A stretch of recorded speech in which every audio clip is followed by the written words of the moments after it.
Welcome to Robin Hood Diaries again this evening.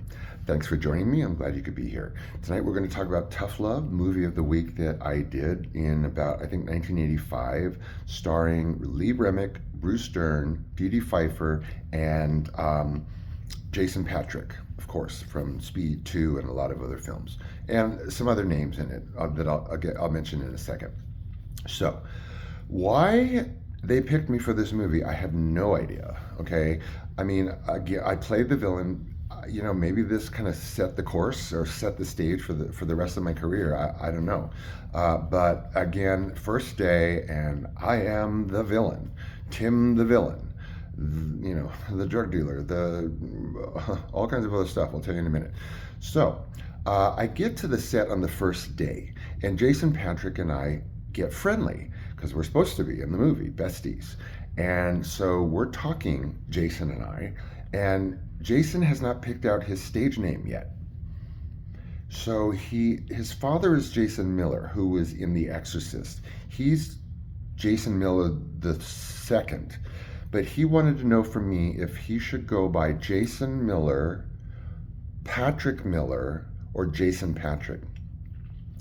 I'm like, dude, the lady with the masking tape is right there next to the dressing room. Once you tell her, she's got the Sharpie. So I said, I mean, I'm not taking credit, but I said Jason Patric sounds good. And that's what he went with, and that's what was on his dressing room door. So whatever. Works for him, works for me. Didn't know his screen name, though, until the first day. So here I am starstruck in this movie also because it's Lee Remick. Lee Remick plays the mom. Lee Remick is was an amazing actress. See Days of Wine and Roses, and you'll see her at her stellar peak. But so being an acting film aficionado, I was a little starstruck sitting in that makeup trailer with her. Like, they're always off to the right. Like Alison Arngrim was over here too in Little House. And so I'm like kind of getting, I'm just watching her, very aloof, not in like a mean, bad way, but hey, look, you're Lee Remick. You're allowed to be aloof, whatever. If I was Lee Remick, I'd be aloof too. But I kind of thought it was sad though, because the only line where she refers to me indirectly, she says that how scuzzy I looked for a doctor's kid. Okay, whatever works. But I had to be scuzzy to you, Lee Remick. You had to look at me and decide that I was scuzzy in your eyes. That's probably what you stuck with. Oh well. So this also starred Bruce Dern, stellar actor, of course. It co-starred Janet McLaughlin, who is an old friend of mine in the family. It also starred PIPER LAURIE, who again is an old friend of mine. I actually know her as Rosie. That's her real name before her stage name, and that's what I call her. What I called her on the set. Everyone's like, "What?" So here I am stuck as the villain again. Okay, this is setting the stage for my illustrious career as a villain. Do I look like a drug dealer? Maybe, I don't know, life imitates art, or vice versa. So I'm stuck as the villain, and as the villain, Tim, bestie of everybody, such a good influence, he gets the entire cast, like 4 of them, into a hit and run. But it's not enough to just get them in a hit and run. I have to be snorting, drinking liquor, and for whatever reason, smoking a roach. Like, what kind of knucklehead, even the bad one, driving 4 kids in whatever, going like this to my friend Elaine, who's the actress in the back seat. I mean, it was like 10 seconds of this with the roach. It's like, please, if he's smart enough, he's not doing that. If he's smart enough to get them in a hit and run. So speaking of which, I get them in a hit and run. I smash into a station wagon.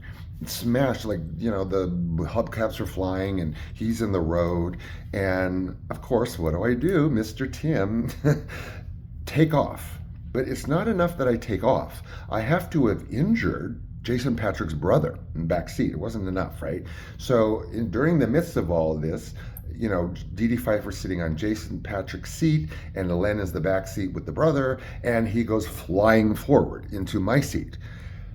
when I get them into this hit and run. So then his face is cut and he's bleeding and everything. So, of course, being the nice guy I am, Tim, the villain, brings him to the hospital. And, of course, what does he do? He drops him off at the ER with a bloody face and takes off with Jason Patric and Dee Pfeiffer. Okay, speaking of those folks, somebody was making googly eyes at me the whole shoot, especially in that scene, and it wasn't Jason Patric. We dated for 2 months. So, boy, do we have a bitch of a director, though. Bit of a bitchy queen. Poor guy, I know. Sorry. We all have those days. But I was never, like, I'm supposed to be scuzzy, as Lee Remick says. I'm scuzzy.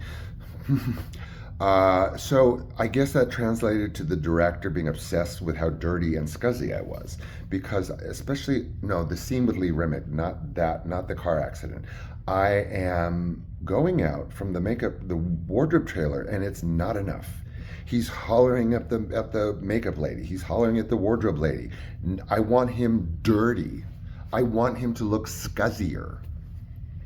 So they did the best they could. They put Fuller's Earth in my hair. It looked like friggin' dreadlocks, and just more and more crap on me and my rat T-shirt. And then he would, I'm not kidding you, he would come over and go, more scuzzy.